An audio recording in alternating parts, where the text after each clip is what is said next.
Hey, hi all. I'm Gaurav and one of the co-founders of Nat Habit. So I want to start with understanding your backstory as a founder. You've been a founder for more than a decade now. So how did that end up happening? Post engineering, the default choice were to either to do a job or to do an MS.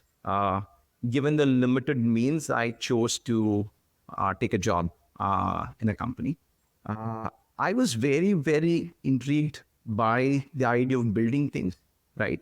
However, I still felt in India I did my engineering from electrical engineering, right? And I didn't find great jobs at that time. And hence, I would say at that time, pretty much there was a boom for software. And hence, I took a job in the software side of the world. I This worked was the my, year 2000 yeah, when you passed out. yeah. So I worked my ass off. I would say I would probably be maybe working 14, 15, 16 hours nonstop. I would code. I was building e-commerce platforms for the US retail clients, spent a good amount of time working in US as well. Uh, I think at that time there was no desire or even a dream to say, okay, I want to do something of my own. Uh, I came back to India and I changed my job. When I did that, it was a big shift for me because at this my last previous organization, which was HCL, I was working crazy hours, and all of a sudden, uh, I was I didn't have much work to do. Even though the client there was Sun Microsystems, which was very looked upon, but I realized I was free, and that was the first time I think doing something of my own kicked in, right? And I and my friend just dabbled a little bit into it, and I realized I actually didn't have any kind of business skills at all, right? And that is what made me think about actually doing an MBA. Even though I had been working for like 6 odd years, I felt I wanted to do a 2 year course versus the 1 year because I wanted to spend time learning. And that was the primary reason for doing an MBA from US. I did my MBA from US from Darden School of Business. Uh, I did all kinds of experimentations during that period of time. Uh, During the peak recruitment time, I actually studied in China. I worked with the engineering professors, uh, thinking about how do you take these scientific uh, innovations to market. I worked with the patent office there and so on and so forth, right? However, when it came to actually doing jobs, I didn't want to take a tech product job. I thought I'll take more of a business centric job so that I built some of my understanding around that space. So worked at Capital One for a couple of years. I would say post that, I think the journey has been, I would say, driven by luck or whatever you might say.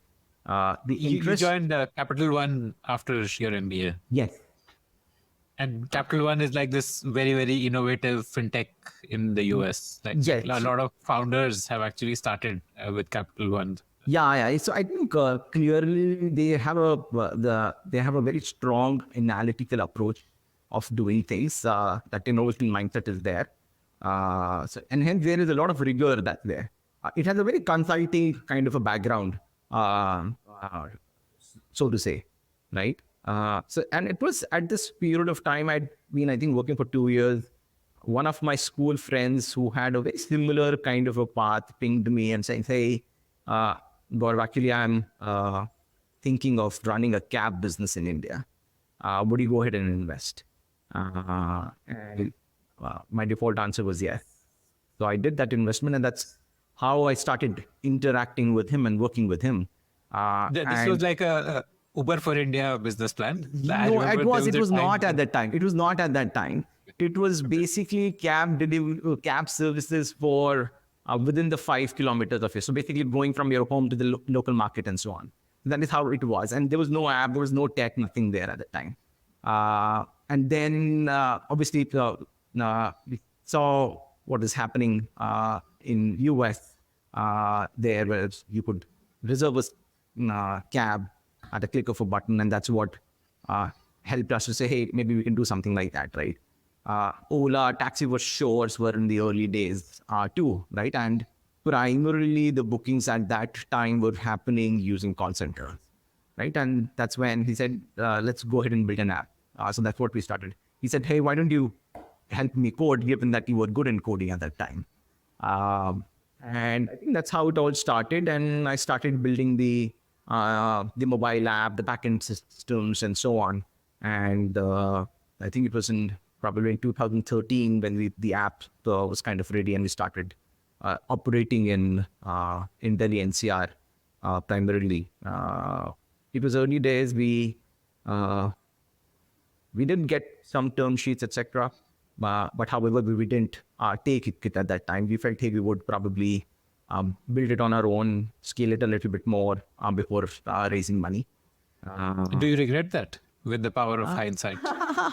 I don't know. With the mind at that time, I would say the decision seemed right to me. But today, if I kind of think about it, maybe the outcome would still have been the same, I would say, right?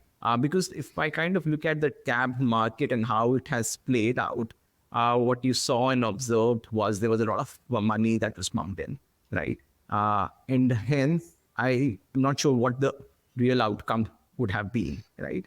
And post which I think we were not able to raise money in India, right? And that's when we said, "Hi, let's." You missed that moment because I mean, by the time Taxi for Sure was going for like its second or third round, even they were struggling to raise funds. Yeah. The last round, I think they had a tough time. They had gone to US, etc. That was a lot in media at that time. However, what happened was, hey, we said, hey, let's focus outside India. And that's when we started focusing on the Middle East market, Riyadh, Azerbaijan, Jeddah, Cairo, and so on. And interesting, what was happening was the whole cab space was exploding. There were a lot of people who wanted to build that. We had built a good enough solution at that time. It was multilingual, multi-currency. It had all the kinds of features that were there needed in the Indian market for that matter as well, to say, hey, you could do an hourly booking and so on. And that was one of the reasons we could raise money from a prince in Saudi Arabia. So he was an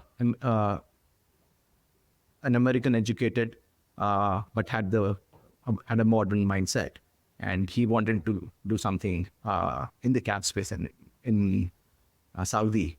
However, having spent some time in Saudi, we realized, hey, this was not the market that we wanted to be in, and hence we decided to sell our Dubai entity to the prince.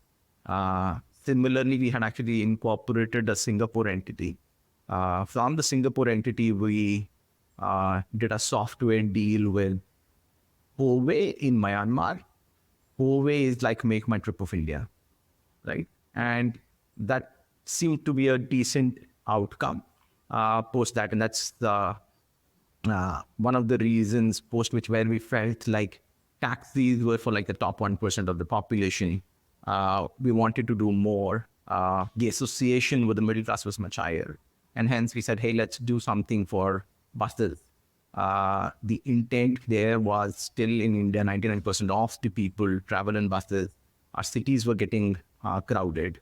And we felt if people are given a better option to travel, they would fundamentally move to buses. Primarily for one big use case, which was office commute. So that was the basis of actually building something of that sort. It was pretty much on the idea stage itself where we were able to raise money. I would say. One question here, sorry, before you come to that. I can see on your LinkedIn, you were still with Capital One in the US till 2015. So the 2013 to 15, you were like doing like a job in the daytime and then working on the taxi business. Yeah. Yes. So I was, I had got that approved from the management of Capital One to go ahead and work on startup, which was something which they were very open to. Right. Yeah. And when did you finally decide to take the plunge, quit your job, come? I Was it think it was after in the sale happened? No, I think it was when I was in Taxi Pixie itself. That is when I decided to move Okay. to India. Yeah. And when did both these sales happen? The Dubai entity getting sold and the Singapore, the I think software. all of them happened. All of them happened once I came back to India. It was around. It was in 2015 itself. 2015. Yeah. Okay. Okay. Yeah. Okay. And Yeah. when did you raise the round for ZipGo, the pre-seed round based on the idea alone? So we finished. The closed the chapter for Taxi Pixie, and that's when we raised funds for ZipGo.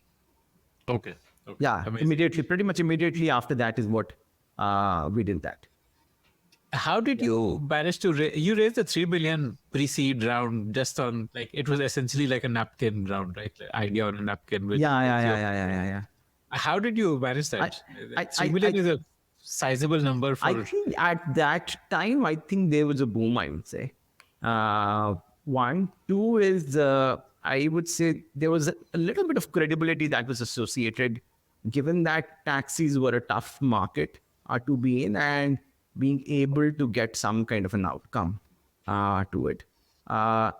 Three, I think as a team, we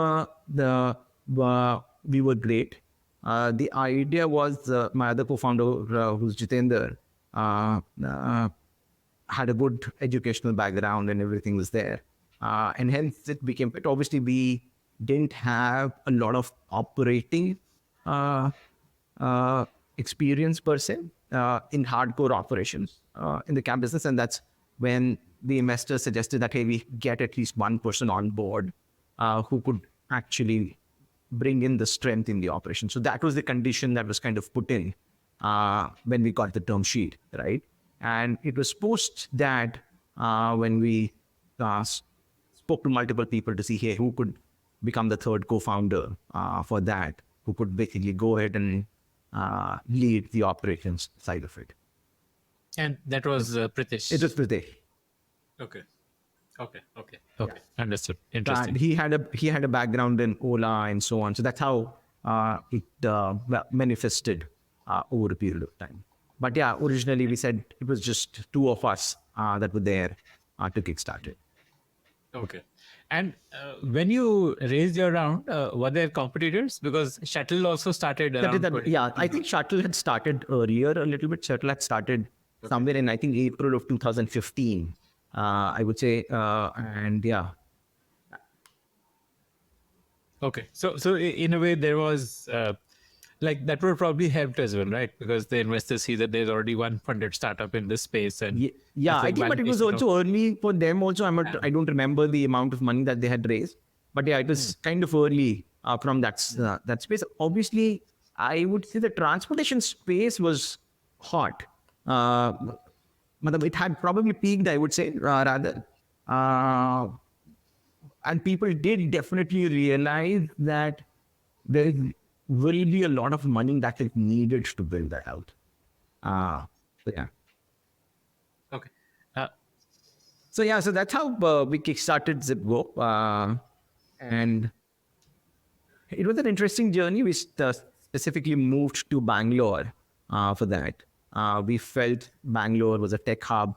We felt the technology adoption was much better. We had seen how the fortunes of the Ola had changed when this moved to Bangalore and so on. And that's one of the reasons we felt, hey, let's go ahead and build it out in Bangalore. How did you launch the first shuttle service? The first? I think a lot of it was primarily given the fact that it was a primarily use case of office commute, one.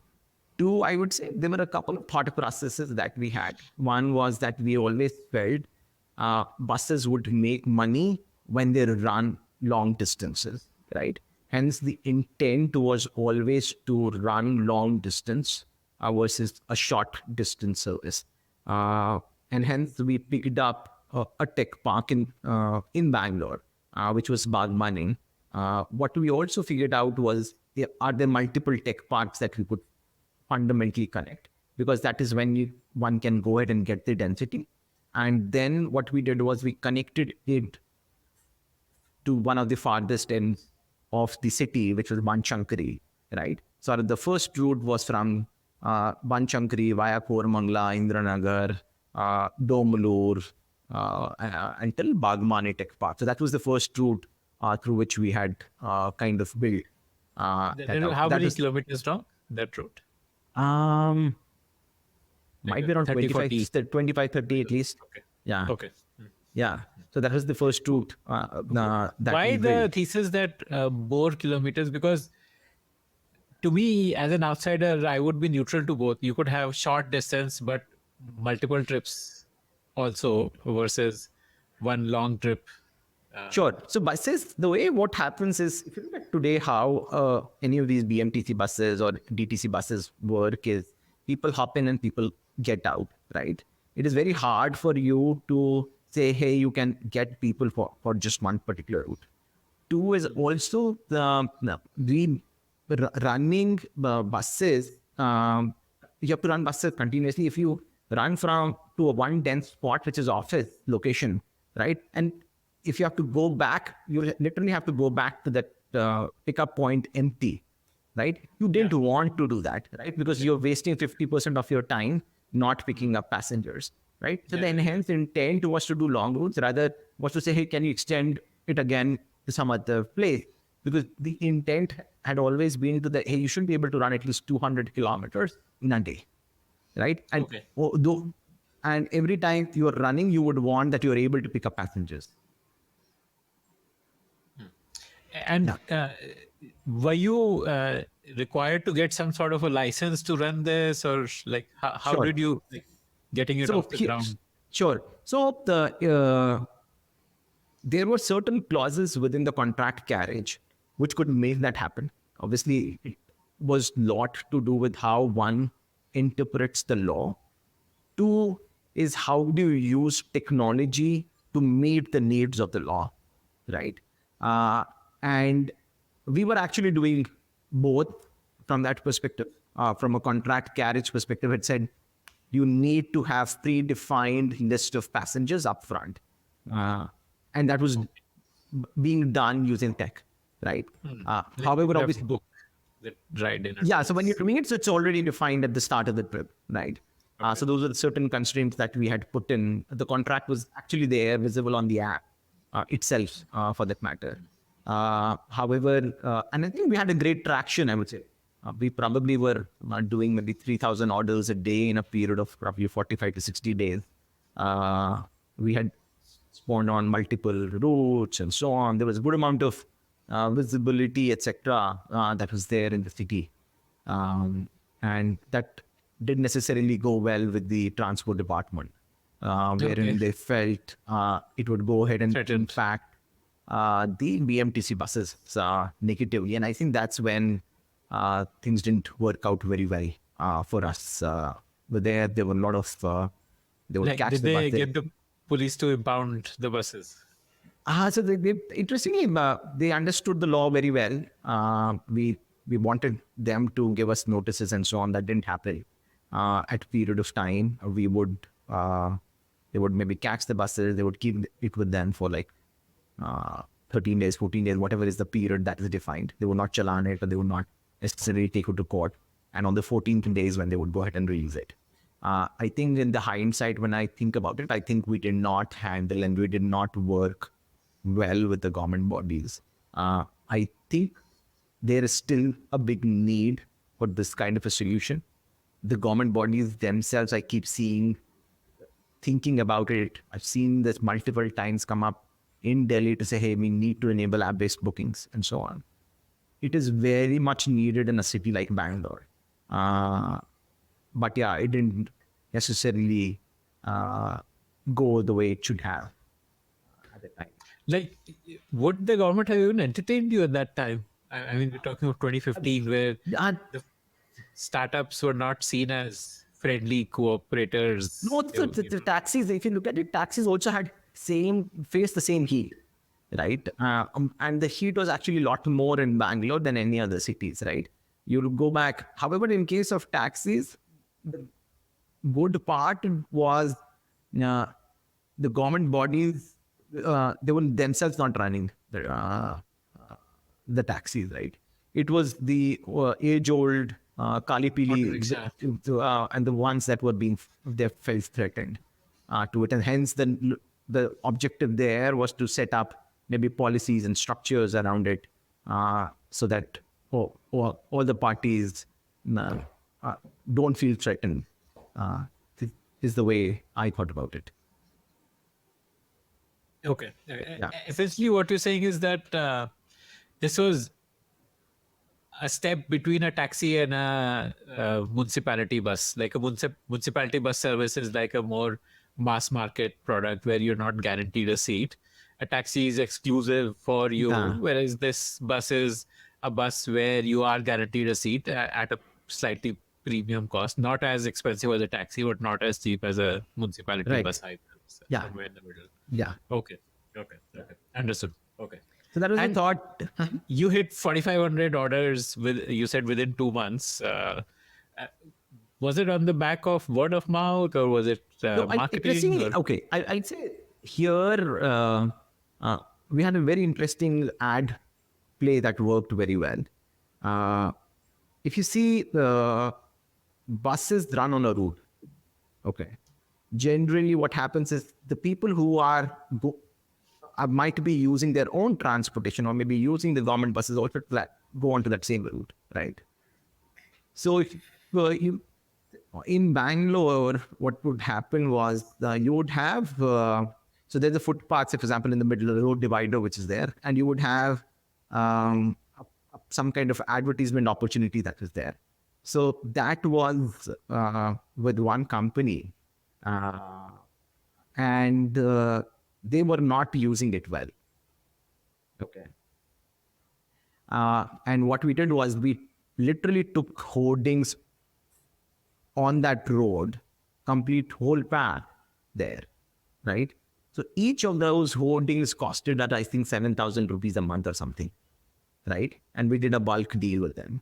And I think that worked very, very well because I think from a use case perspective, it was bang on because otherwise what happens with hoardings is the hoardings are not as effective as a medium for advertising, right? But in this particular use case, what we realized was that hoardings did a great job in communicating the value proposition that there is a service which is there. You were able to target your audience very, very effectively, right? And hence, the outcomes were much better than using a Facebook or Instagram or any of those channels. Insta was not there at the time, but yeah, any of the Facebooks and Googles at that time. All right. Amazing. So where did the journey go from there? You were at So I 4,500. think so we were having the issues. So we started.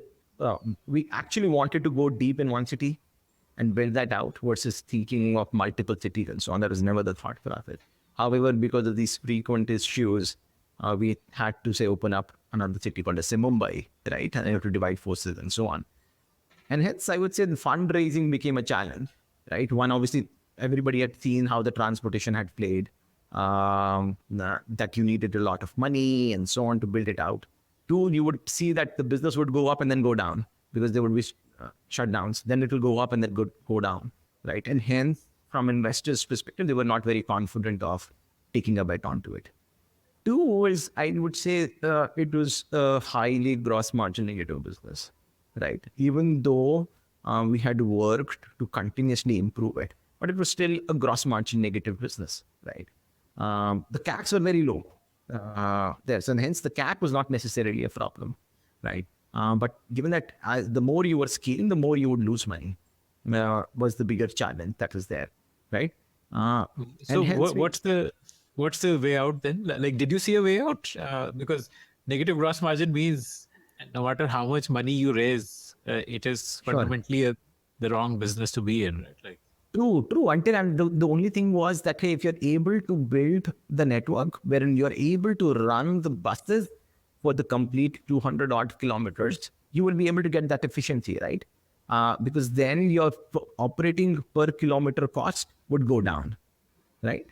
Today, the So there is a fixed amount of money. The bus driver doesn't care whether you're running him for 200 kilometers or whether you're running for 80 kilometers, right? He needs a certain amount of money to run his living because he has a certain EMI to pay and so on, right? He's more than happy if you run him for the day, right?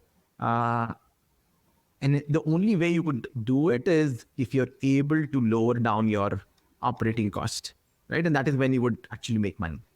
So the thought was to say, hey, you build it out, where you're able to lower down your cost per kilometer. And that's when you can actually start making money. But that was a harder problem to solve for. Why was that a harder problem? Like, wouldn't you just be able to solve it by increasing the run? Yeah, so you did that. Increasing the route? So you were able to get to very close, but you were able to get to very close. Maybe you were operating at, say, maybe the gross margin was still, say, maybe on minus 10%, right? But you're not able to cross that. So given that you're not able to cross, the more you would scale, even if it's a minus 10, you would need money to operate, right? And that's when we went ahead and did our Series A round as well, because we were able to show that hey, we are getting it closer. We were able to go ahead and reduce the burn. We were able to continuously improve our gross margins. And that was the thought of doing it. But I feel that was still the bigger roadblock that was there. We would still continue to face issues with the transport department. And if was the experience different in Mumbai, like in terms of Mumbai was different. Yeah, in Mumbai also you would face issues, but I would say you could still we were still able to operate it. You were not necessarily able to do a full-fledged marketing and so on to operate the business. So one needed for scaling the business, one key thing that is needed is that you should be able to operate freely. You are able to freely market the service, right? Because then is when you are able to increase the length of the trip. That is when you'll be able to get customers, right? Otherwise, it becomes a catch-22 situation. And what was the restriction on marketing? Because you're not able to see if you operate, if you do a lot of advertisement, for example, right? Then you're going the against transport department comes back to you. So you're pretty much running it in a hidden manner, per se. Okay, because you told me the law says that if you have a deal with a set of customers in advance, then you don't need a registration. Sure, but the government bodies need to agree to that, right? As well. Right. And the moment you start advertising, then there is a potential for them to dispute and if you look at that interpretation. And if you look at it there,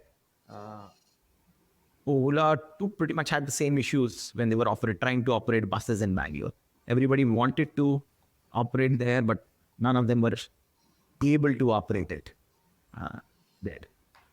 We didn't want to go ahead and get into a competition per se at that stage of business, and hence said, hey, Shuttle was operating in Delhi NCR. It was like, oh, you also go ahead and start operating.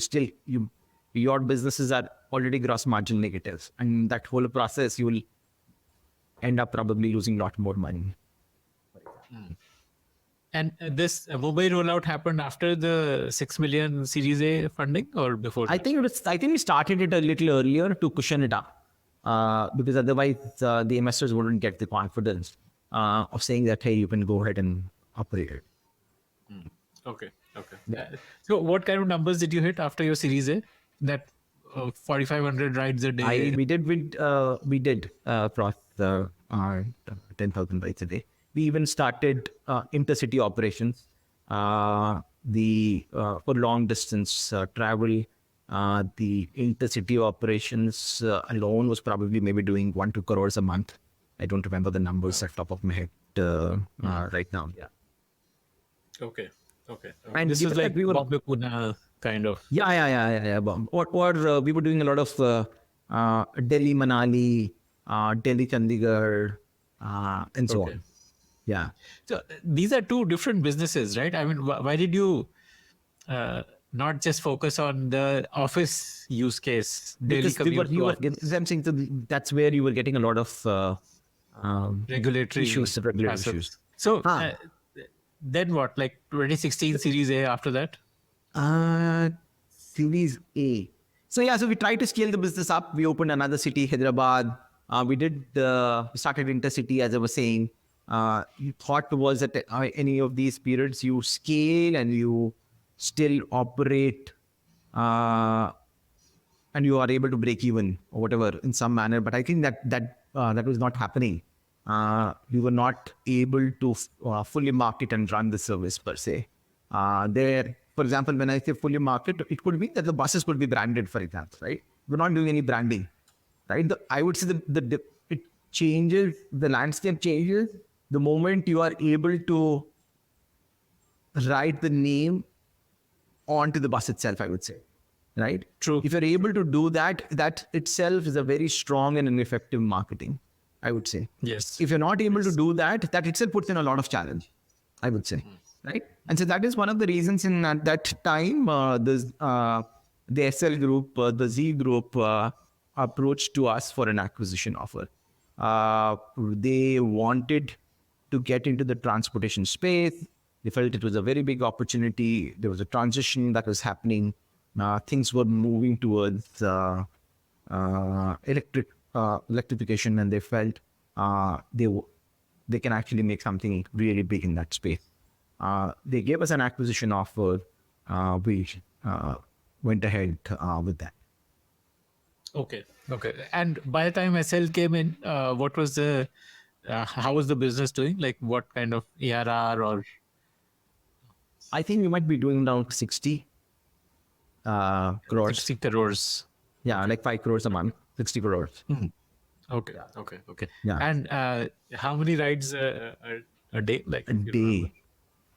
I don't. Okay. Okay. Okay. No problem. Got it. Don't. Cool. And so this was.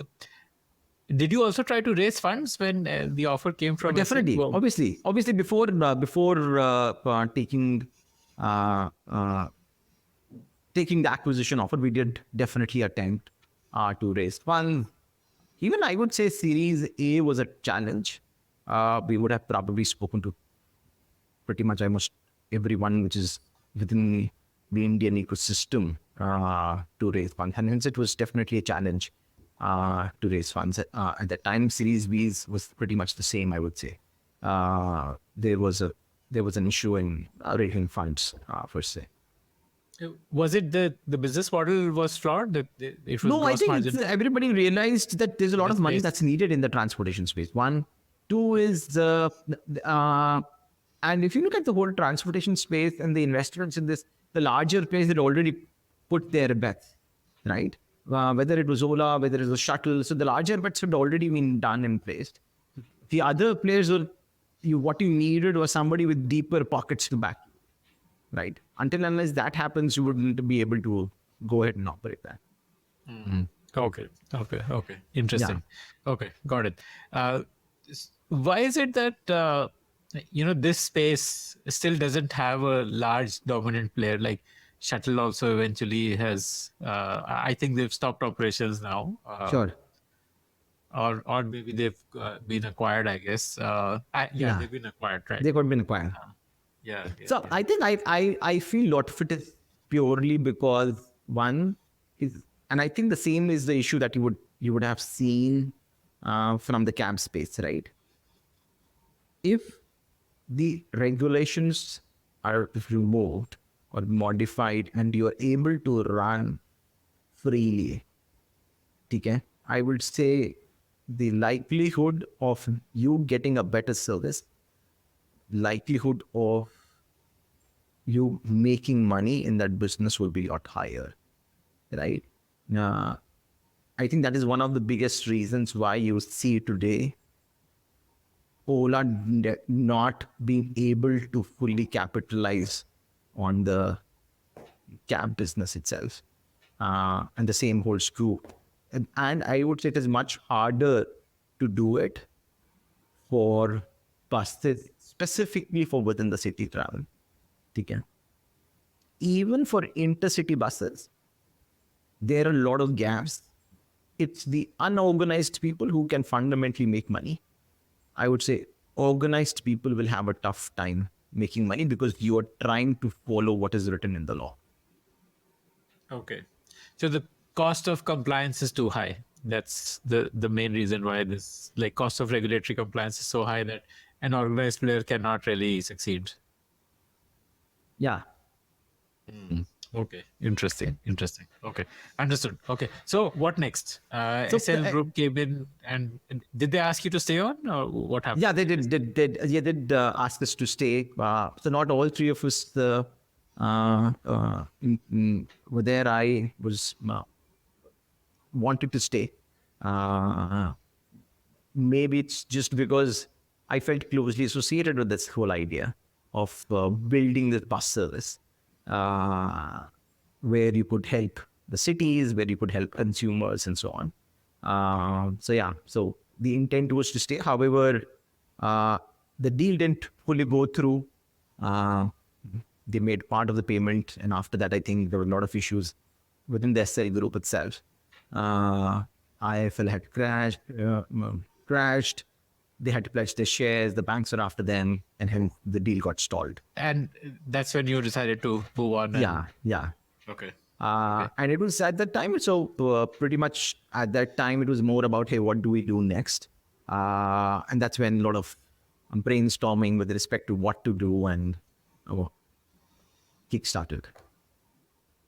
Yeah. So how did you meet Swagatika, who's your current co-founder? And you know, how did that idea come about of Nat Habit? So Swagatika is, I think, 1 year senior to Pritesh's in IIT, I think. And that's how we got to know each other. She was in process of winding down her a business, and it was at that time we would talk about what to do next. And over a period of time, we felt that natural was one space that we feel very associated with, and that is where we felt there was a gap that was there. The intent at that time was not to necessarily say you wanted to do something really big. Previously, I would say my choices of business ideas were made on the decision of saying, hey, can it be $1 billion idea? However, this time it was a little different, wherein said, hey, you want to do something, you want to make something sustainable, can it be long lasting? And not necessarily think it from the perspective of saying, hey, you want to make it $1 billion idea. The intent was to say, do it well, but if you're playing in a bigger category, it will fundamentally grow. So that's was the thought process around choosing Nat Habit. It was one space that we clearly felt was a gap. We were not thinking about saying, hey, we want to do personal care, I would say. The ambit was still natural. Amongst the different things in the natural space, we felt personal care was the hardest one to do versus, say, a food and so on. And that's one of the reasons we said, hey, let's pick up food, where we clearly felt that if I kind of look at the personal care, natural personal care space, right, I would say there are 3 pillars that are there, right? There is a pillar of saying you want efficacious product, you want safe products, and the third pillar is of natural, right? I would say most of the companies, the brands are generally pushing on the first 2 pillars. And the third pillar of being natural is something that was not being pushed, right? And hence we said, hey, that's one pillar we want. What we would see is companies telling consumers that the products are natural, right? We wanted that the consumers feel the product is natural, right? So that when you feel it is natural, it's a marked difference. You don't have to sell it to the consumer day in, day out to say, yeah, natural hair, natural hair, natural hair. And that was the key thought process around building and doing things. We realized it's going to be a hard battle because you would have to build your own products. You would have to think about it, formulate it. You would have to take the harder route of manufacturing it and so on, but we felt there were very strong moats to the business. And in general, the thought process has always been that you want to do things which have strong moats around it, right? Clearly, I would say we both are engineers, right? We've not built brands. And hence, we wanted to do, and we don't have a lot of brand building experience per se as well, right? And hence we felt if you're able to do something which is a lot more challenging, it will make it difficult for people to copy that, right? And this thought process has been there in building a lot of things that we do today, right? Yeah. What is the difference between beauty and personal care? You said Nat Habit is in the personal care category. Right. So beauty is a much bigger ambit, I would say. A lot of the color cosmetics also come into that play. We have categorically chosen not to play in that. We've chosen to say, hey, we'll stick with the personal care space, which is your day-to-day usage of products for either cleansing or for nourishment. So those are the two So buckets. like a Dabur, Mama, Yeah. these would be personal care companies. Yeah, they would be personal care, but Mama, say for example, plays in the cosmetic space as well. So they are more in the beauty side as well. So they do a lot of personal care, but they do beauty as well too. Okay, understood. Yeah. You said that this business has moats. What are the moats here? So, okay. So interestingly, what we do is we manufactured these products using a lot of whole ingredients and fresh ingredients. So what do I mean by that? I mean by that is if I say a product has neem, we literally put that neem leaf into it. If I say a product has milk, we literally put that milk into the product. Okay. This is something which does not happen in the industry today. Okay. And hence, typically brands say, yeah, we'll go to a contract manufacturer and get it made. If you go ahead to a contract manufacturer to get this made, I think it's going to be hard. Most likely, you will get no as an answer. The reason you will get no as an answer is because this person doesn't even procure neem leaves today, right? He doesn't have the infrastructure to deal with the leaves. And then putting that neem leaf into the product is even a harder problem. Okay. So all throughout, somebody needs to have the DNA of an entrepreneur. Somebody needs to feel passionate about that problem statement to be able to go and solve that. Otherwise, it will not happen. Okay. So that whole production, manufacturing. Sorry, please finish your thought. So the whole idea of manufacturing itself is one big bottleneck, right? The end product that you have made today, again, it's a very strong word. It's very difficult for you to go ahead and build that out. Okay? There are certain other things that we have done, even from like the packaging, etc. Right? We have kind of thought about how do you actually go ahead and differentiate each aspect of it. How do you make sure that this stands out in the consumer's mind? You go to the lens of saying, hey, can you make the product more beautiful, right? And you do a lot of those things. You're able to do a lot of those things primarily because you're manufacturing it on your own. So the moat one is the product itself, that it is hard for somebody to just get a contract manufacturer to make that kind of product. And the second is the packaging is also something which, again, you're packaging it in-house. No. I would say the whole manufacturing is one big moat for the business. The end product is also a moat because it's what you have been able to create is not easy to create. Okay. You might be able to read the ingredients and so on, but making that product there is a lot of science that goes around building that. As on date, what percentage of your products are manufactured by you and what are done through contract manufacturing? There are only 2 products that we don't manufacture today. which is basically a pumice stone and an loofah. Rest all of the products are something that we manufacture. And hence today, I would say on a daily basis, we manufacture over 100 products in an 8-hour window. Okay.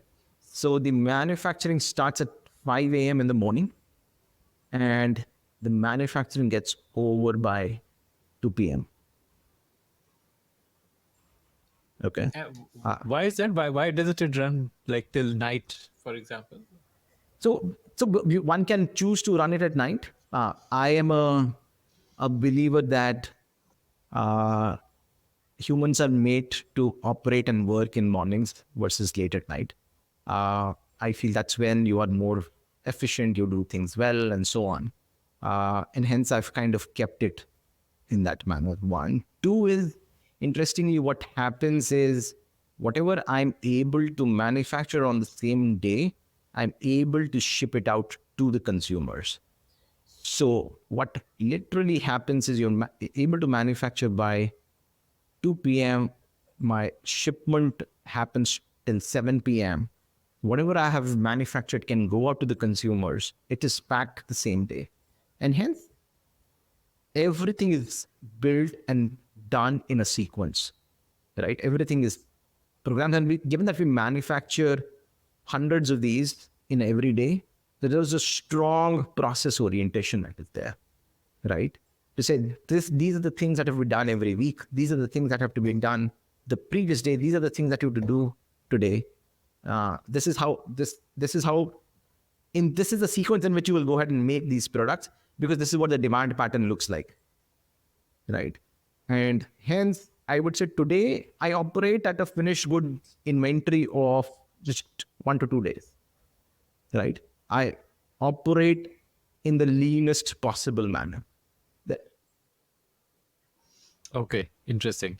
Yeah, I'm torn between whether I want to know more about what you do today or whether I want to hear the journey of it. But just take me through the journey first, and then I'll kind of zoom in on some of the things that you're doing today. Uh, how did you uh, how did you take out and launch your first SKU? Just the story of that. Did you decide from the very first SKU that it will be made in house, or did you try to do it through contract and then try it in Sure, house? And I mean, there sure, must have been a journey of your sure, go-to-market journey. So sure, sure. So the way it all started off was, one was we conducted long surveys with women. I would say maybe 1 hour long, 1.5 hour long surveys with maybe like 150 odd women, understanding on what do they do within their homes to take care of themselves, right? Head to toe understanding of it. And that is what made us realize that there are a lot of things that they do in house using a lot of kitchen ingredients, right? Uh, and that is what made us believe that this is something which will be workable. Okay. Two was to say which products to start off from, right? We started off with the simplest products.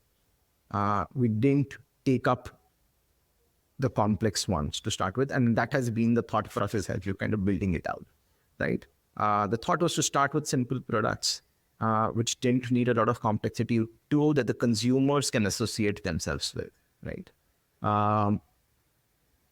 For, I would say, things that can actually give some kind of an instant feel or a feel good factor or an instant feedback to the consumer to say, "Haan, yaar, ye acha hai," right? So some of those elements were there, which made us say, let's go ahead and pick some of those, which was basically a face mask and a hair mask, which was basically an Upton and a hair mask were the two products that we chose.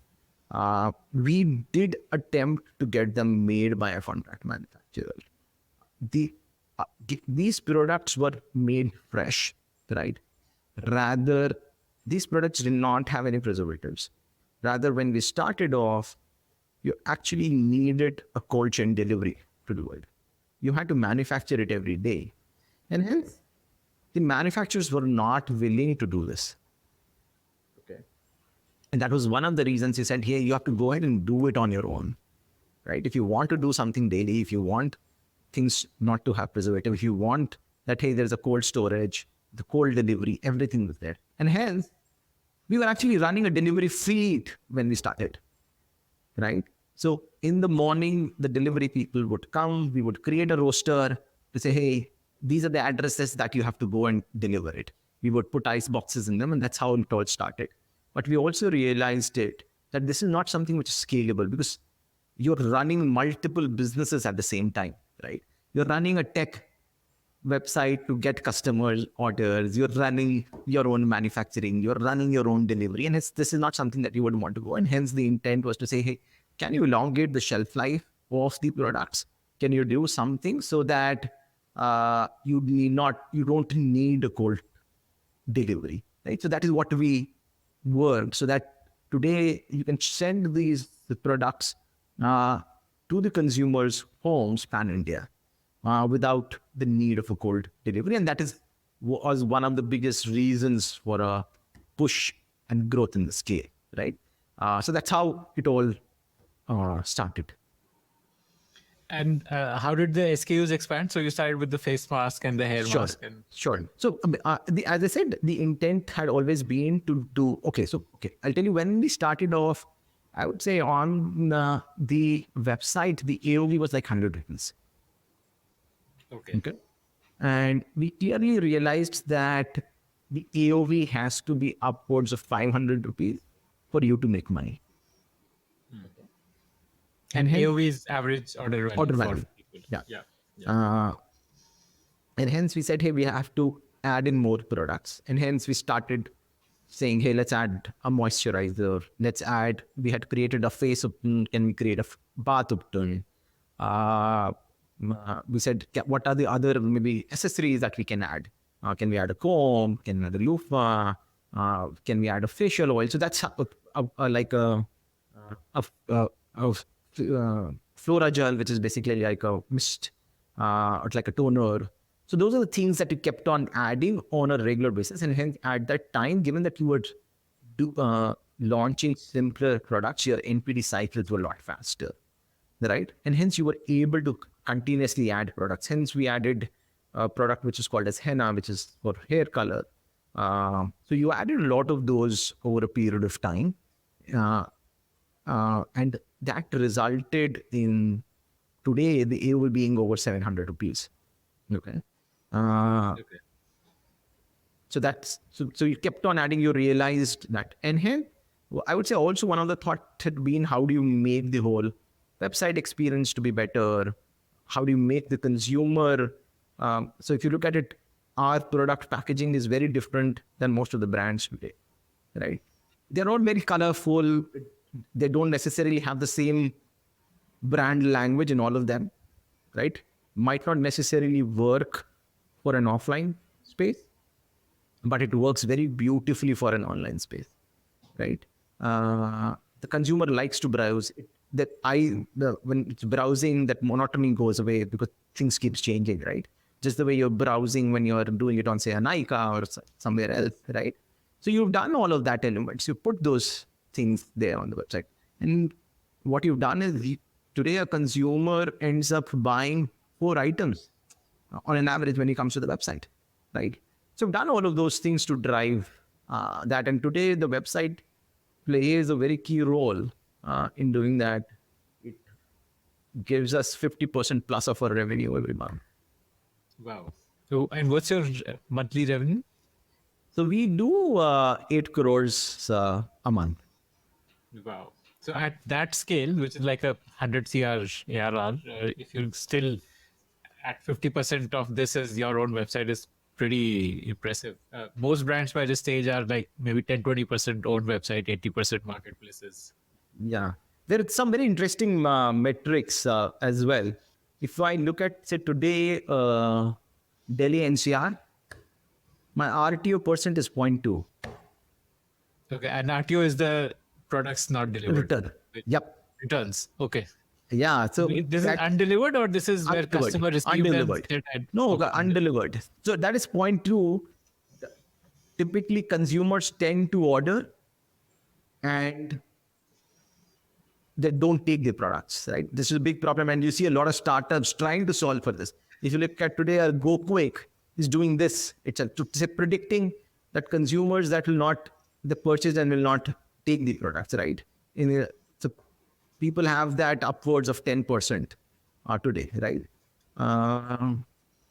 And I think a lot of it is with respect to when you're buying, whether you're able to build trust in the product of the consumers. Because if the customer feels trusted, he feels he wants it, the likelihood of it being saying I don't want it will not happen once you've purchased it, right? So there are a lot of those things that have kind of built, I think, well on the website today. There, it's a custom website. It's not on Shopify. It's not WooCommerce, BigCommerce.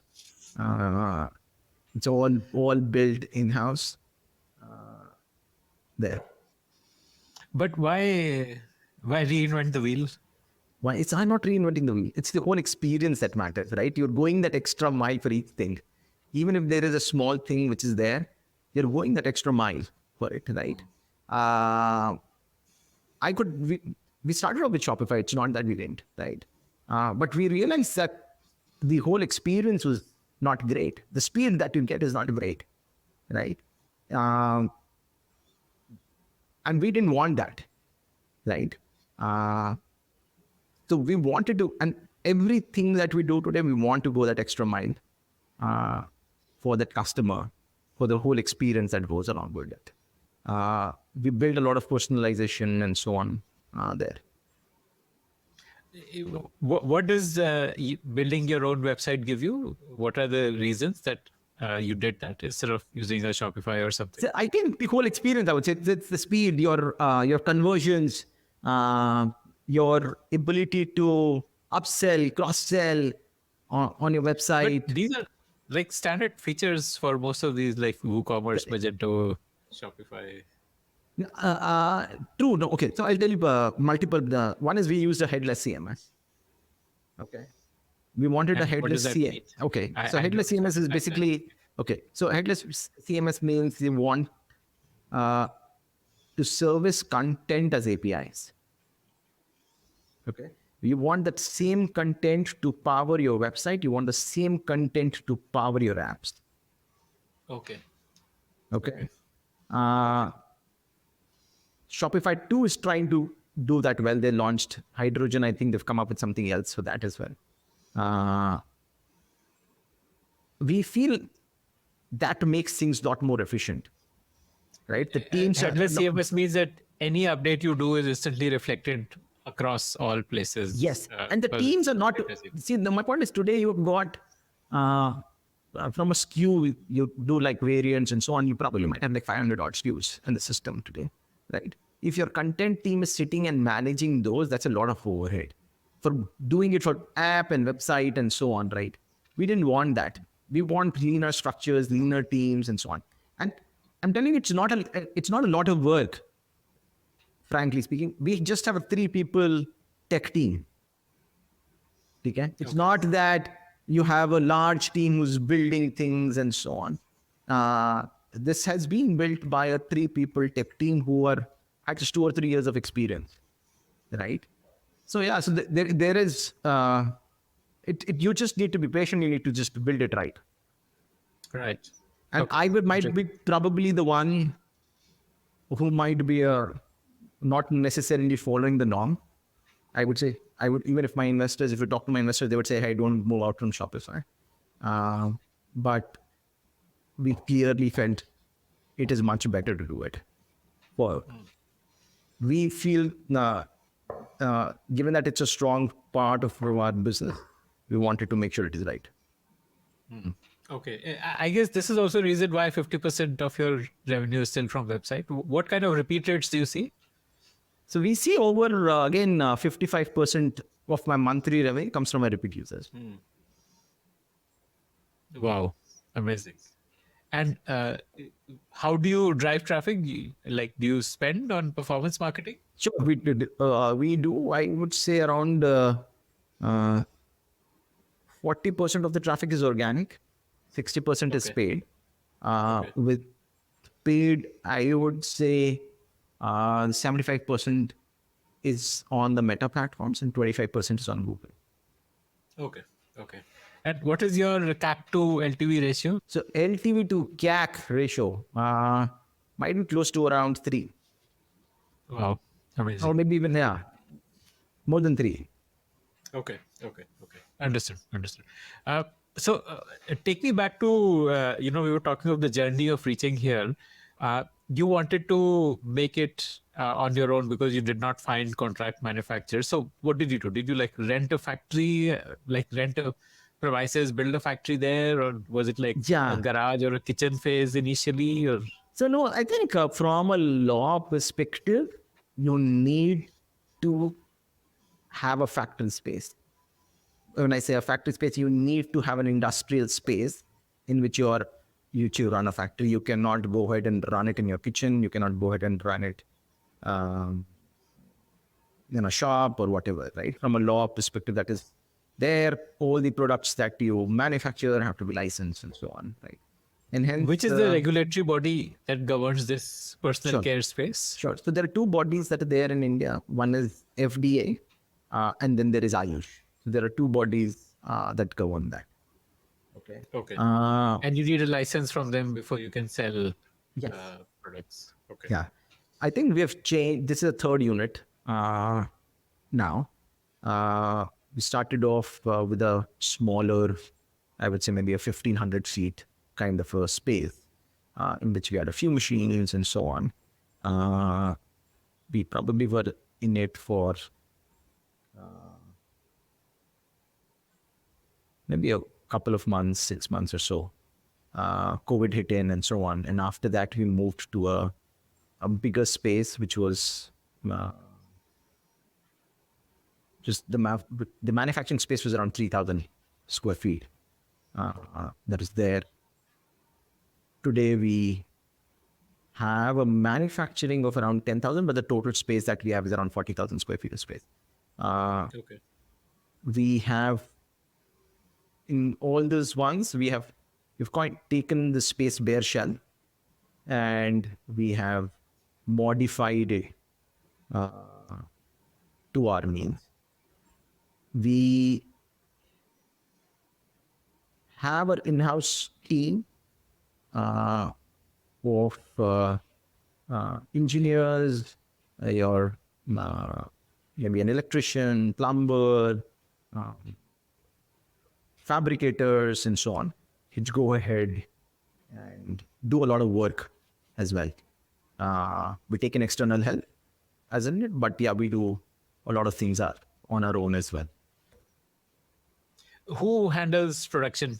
In terms of researching how to make a product and then how to increase the shelf life of the product and stuff like that. Sure. So there are parts to it. When you say one is obviously the R&D side of things to formulate things, and then there is a production side of things.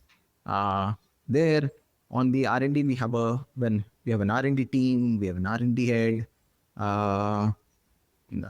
We are kind of, that's where we do a lot of experimentations and so on and build the products out. They define what the process should be. And then there is a manufacturing team which goes ahead and executes on those. But between you and Swagatika, who's more hands-on? So Swagatika started off taking on the R&D side in the initial days. Now I think it's been probably maybe 8-10 months is wherein I take care of the R&D as well. I take care of all the operations, manufacturing as well. Okay, understood. And what was the way in which you increase shelf life? What are what are the ways in which you increase the shelf life? I think there's a lot of things that go in to increase the shelf life. Can't necessarily tell you all, but I can give you examples to kind of help you understand those. I'll give you, say, for example, if you use beetroot, say, for example, beetroot juice, if you see today, and if you leave it, it loses its color in probably 2-3 days. It get degraded in 2-3 days. um, irrespective of the amount of preservatives that you might put into it, right? Beetroot has got something which is called as anthocyanins, which are very rich in antioxidants, right? But they're very unstable, right? Um, we've been able to figure out ways to, say, for example, stabilize it, right? And all using natural, wherein you can do some kind of encapsulation. And the beetroot juice is inside, say, like there's a shell outside. The juice can go inside something, and there's an outer shell inside it, right? So you could do that, and you could actually elongate its life, right? So there are different things that we do, for example, too. So it's not necessarily to just think it in terms of preservatives, I would say. There's actually a lot more that go into it. There are a lot of natural things that are available to kind of bump up your shelf life, right? You do not want certain things to, say, for example, ooze out water. So if you use, say, a cucumber and you put salt into a cucumber, what you see is it will tend to lose water, right? You could have something, say, for example, you have, the like an isabgol, like an husk, which is there. Yeah. Right. Yeah. You could incorporate that into the product. So, for example, you could do a lot of those things. You can use a lot of natural ingredients itself, so that you're able to play around and build stable products. Right.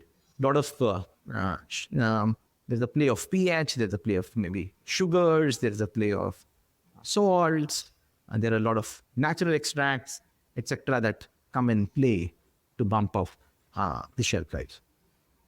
Okay. Interesting. What are your hero products? Uh, Today, I would say 20% plus offer. Okay, I would rather say we're pretty much stronger on the hair side as compared to face and body today, right? I would say 60% plus of our revenue comes from hair category and 40% comes from face and body. Amongst this, I would say 20-25% comes from hair color, which is henna. Another, I would say maybe 20-25% comes from the hair nourishment category, which is your hair masks and hair oil. And why do you think like hair is more popular than face and body? Like I think it's a function of the product strength. the hair products are more unique and as compared to the Yeah, face and body. I think I guess yeah, yeah, yeah. I think we need to work a lot more on the face side of things as we're kind of going along. is there a process now of your new product releases, like in terms of from identification of what to release next all the way till the shipping? I think the way we kind of started thinking is, one is obviously there needs to be an overall strategy for the company to say, hey, these are the categories in which you want to play. And for each of that category or the product SKU per se, to say, hey, why do we think we will win in those categories? And why we should play in that. So I think that's the first step of the whole process, is to define which category, which SKU, where do you want to play and why do you want to play? And if you want to play, how do we think we can win in that space?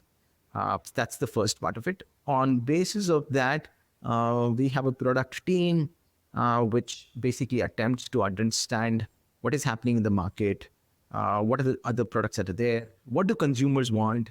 They would do a lot of surveying, speaking to the consumers. If, say, for example, if you're launching a face wash, would the consumers be okay to have, say, a face wash without a foam? What is the need for how important is the fragrance or the smell to them? Are they okay with the texture that is there, which has a basin into it, and so on? So they do all of those kind of studies, and on basis of that, they prepare a doc to define what is the ideal product that they would want the R&D to build. Okay. On basis of that, they would have said, hey, this is the price point at which we want to pay, and this is what the COGS for the product needs to be, right? What should the RTBs be, and so on and so forth. So that definition is there with the R&D team on basis of, so basically there's like a roadmap of saying, hey, you want to launch this product in this month for the year. So there's a roadmap for the year, or there's a roadmap for 2 years for that matter, right? And then the product team works on each particular one of them, creates a brief, and gives it to the R&D.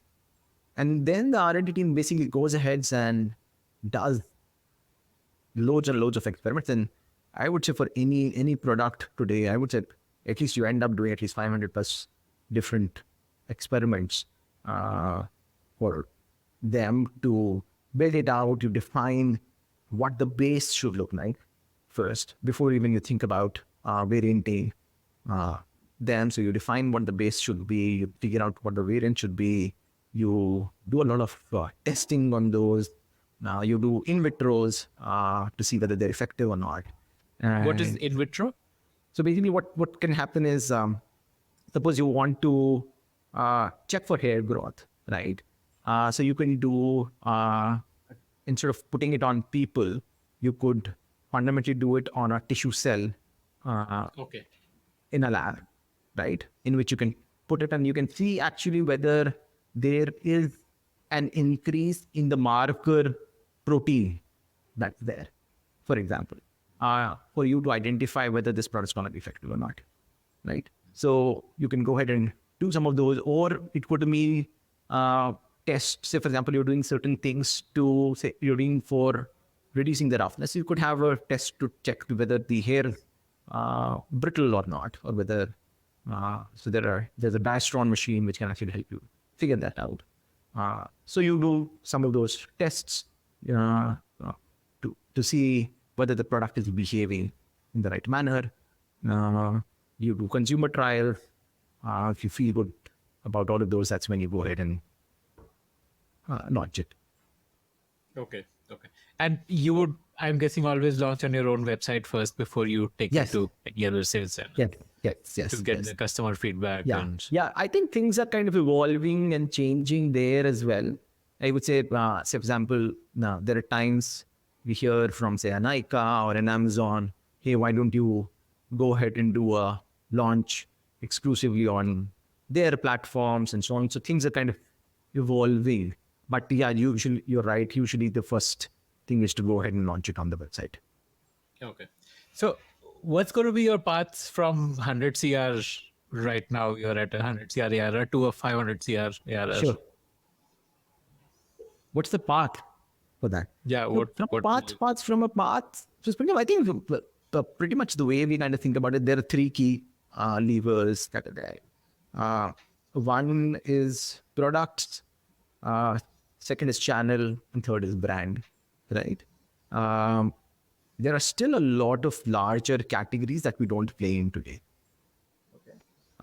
We don't play in like a shampoo, we don't play in a conditioner, soaps, body washes, and so on. So there are a lot of larger categories today that we don't play in.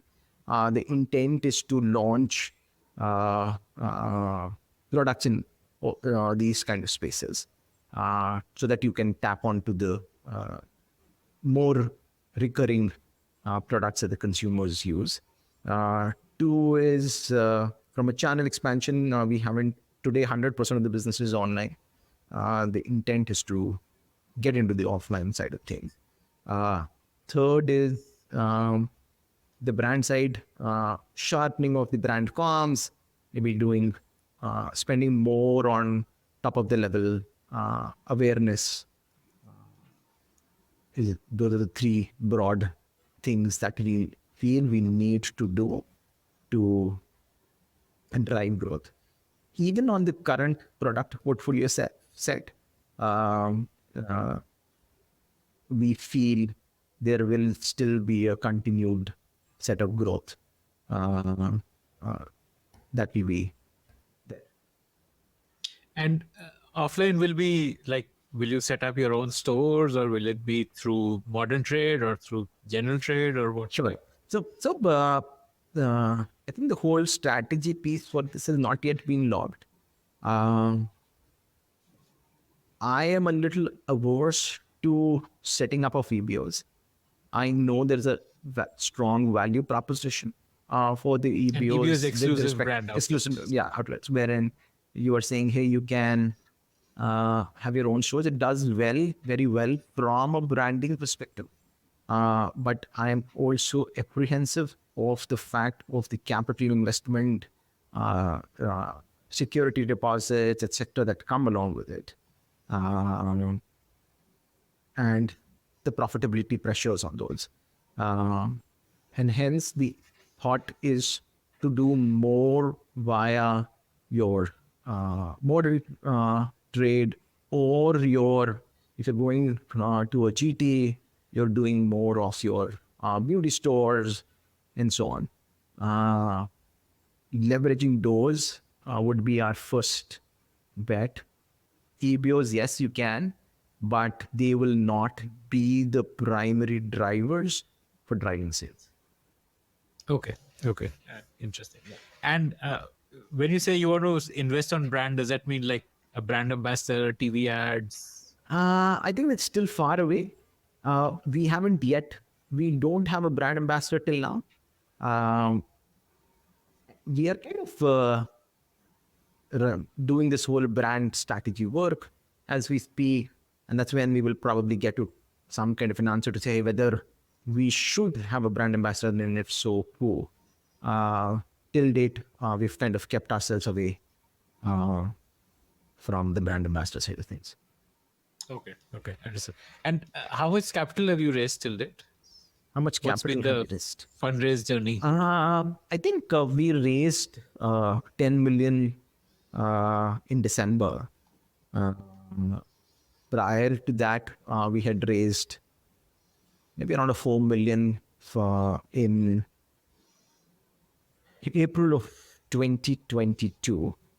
And prior to that, we had done our seed rounds from Byteboard and Surge, which were for around maybe 2.5 million. And this was like at the pre-product stage, you raised your seed round, or was it after? No, after that. Okay. Okay. Okay. Okay. You had some early traction to show while raising. Yeah, the so, seed. so yes. So we made some products, we had a factory, and so on. We were probably doing the sales of maybe 10 lakhs a month Okay. when we raised the seed round. And do you need to raise more capital? Would we need to raise capitals? The goal is to get to an EBITDA neutral stage by March 25. However, the plan is to go to the market to do a fundraise from March 25, probably end it by December 25. So that's how we are kind of thinking about it as of now. You are operating with a one-day inventory. Every day you produce and ship. Is that scalable at a, once you hit like say a 500 CR level? Because most big brands would be having like maybe 60 days inventory with them or something like that. So I think one, I would say it will evolve for us as well. It's not that it is status quo. I would say if we're able to get to that 100, it gives me the confidence that I'll be able to scale it more. For sure. Obviously, what will happen is the more I move towards offline, more is the amount of inventory that would be lying outside, right? Is this one-day inventory like a competitive differentiator that I don't think it's a competition. fresh? It is fresh. It is fresh. It's one, and that's the reason we've chosen to keep it like that. But वो personal care में कोई कहता नहीं है ना fresh. हाँ, personal care में कोई कहता ही नहीं है, but I think the products are almost akin to food to me, right? Given that you're putting that, as I was giving you that example, you're putting that fresh beetroot juice into it, and you know that beetroot juice gets degraded, for example. Okay.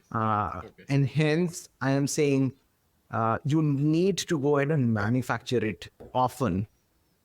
You need to go ahead and manufacture it fresh. Otherwise, that beetroot would go Freshness ahead is like and a degrade. deliberate USP brand choice here. Yeah, because as I'm clearly telling you that antioxidant will degrade. It's not a function of the preservative.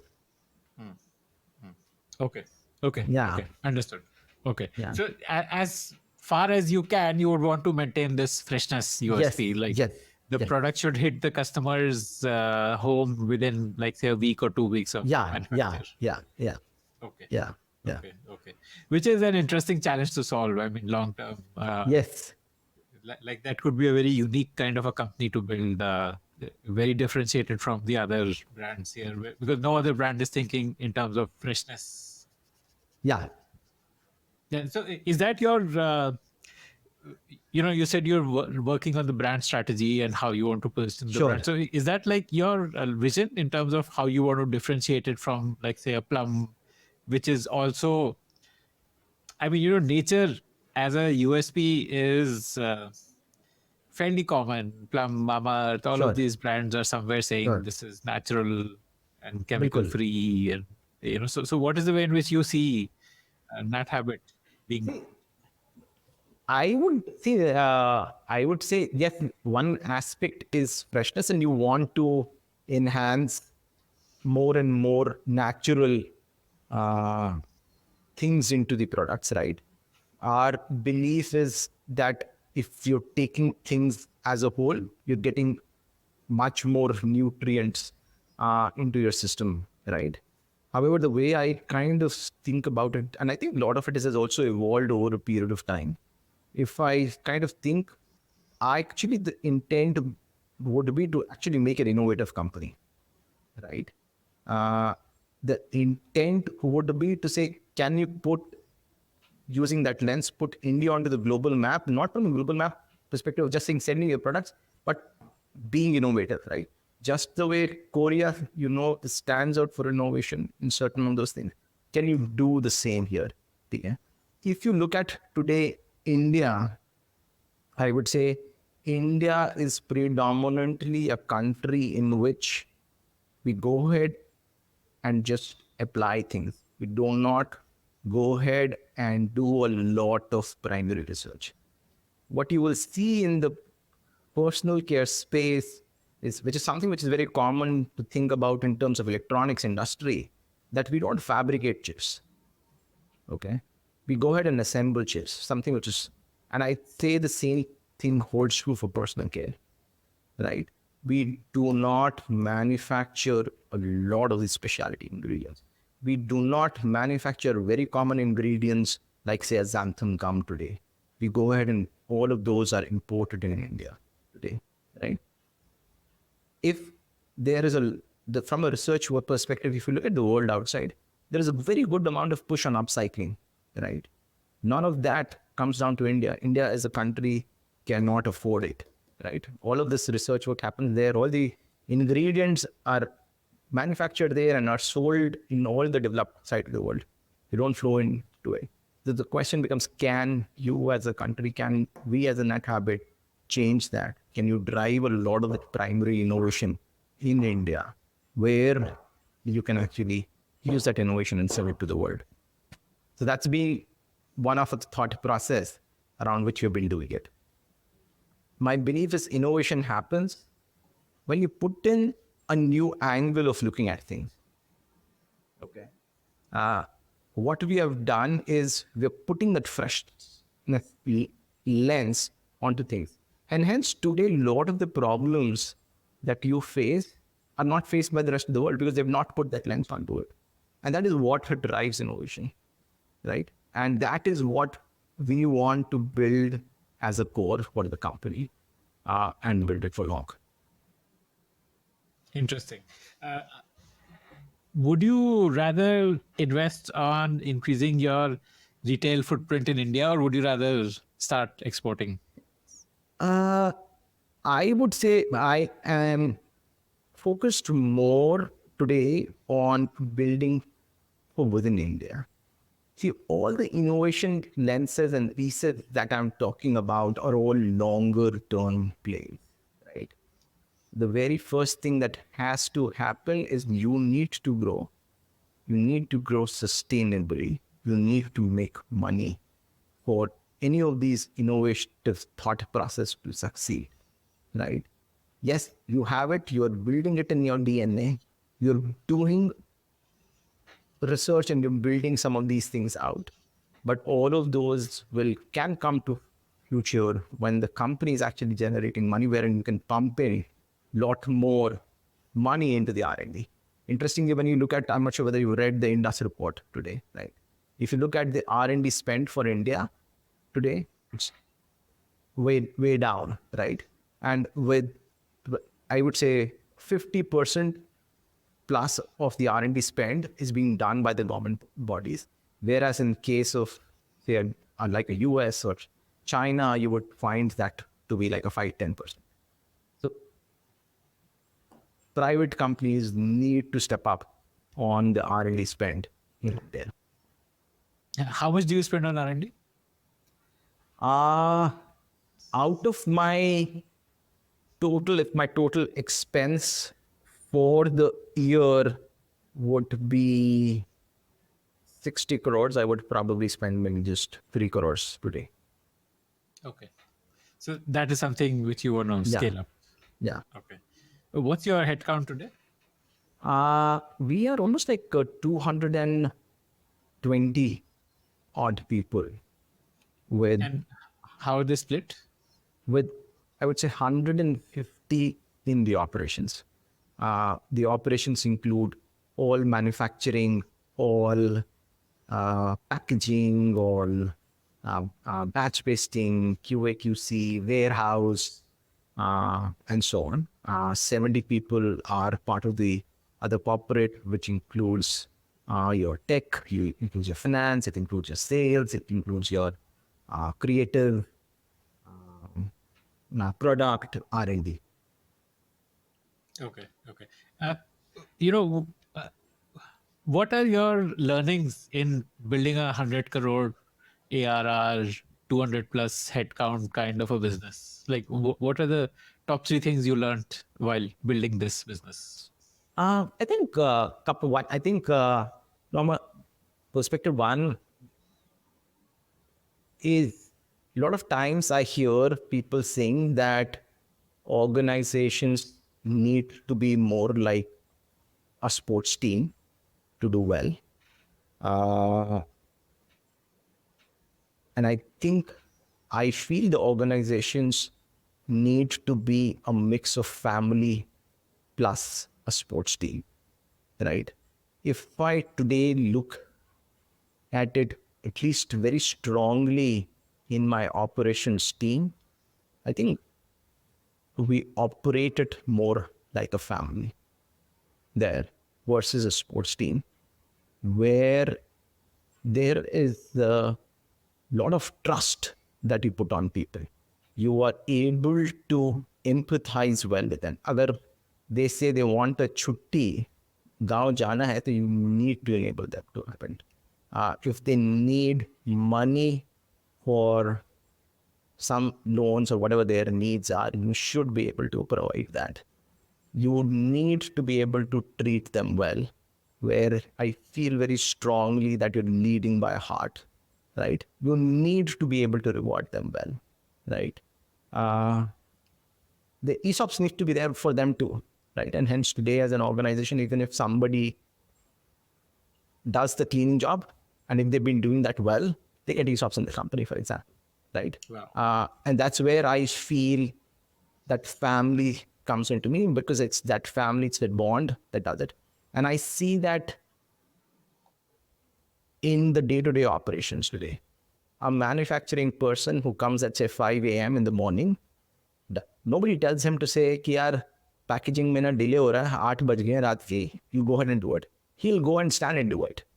Or just, and that's where I feel that whole emotional connection with people is kind of needed to run it. When it comes to a sports team, yes, where there are a lot of functions which operate in that manner. There is a lot of competitiveness that is there. There's a lot of competitiveness in sales. There's a lot of competitiveness in R&D. in creative because you want to create the best work there. But at the same time, you do not want to feel threatened that, hey, somebody else is doing a job better and I might get a loss, right? Where you got to back people, and big believer in House of Dhoni plays it, right? To back the people, but you take a back seat, let them enjoy the victory, go ahead and do that. So and hence it's a mix of both for me. I would say it's a mix of a sports team plus this. Two, I would say play long. Uh, Play long means play very, very long. Go deep. Again, like what Dhoni does. Uh, if you're able to sustain and you build, you can actually really build and change things there. When they say leaders eat last, and I strongly believe in that. If you're building it from that perspective, your people team can actually feed it. So that would be my second piece of it. And the third is, I would say, follow the right processes, right ways of doing things. Don't think too much about the outcomes. Outcomes are a function of what you do at the end of the day. So those would be my three things there. Interesting. Amazing. Thank you so much for your time, Gaurav.